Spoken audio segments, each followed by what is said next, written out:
ও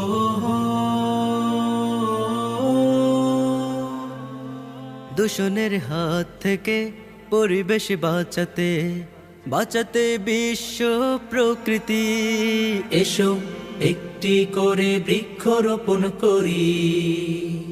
গাছেরও প্রাণ আছে, তা থেকেই প্রাণ বাঁচে, সুস্থ থাকে এই পৃথিবী। এসো সবুজে সবুজে দেশটা গড়ি, এসো সবুজে সবুজে দেশটা গড়ি।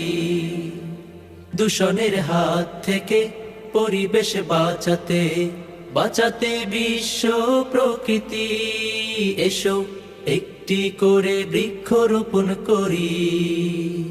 গাছেরও প্রাণ আছে, তা থেকেই প্রাণ বাঁচে, সুস্থ থাকে এই পৃথিবী। এসো সবুজে সবুজে দেশটা গড়ি, এসো সবুজে সবুজে দেশটা গড়ি।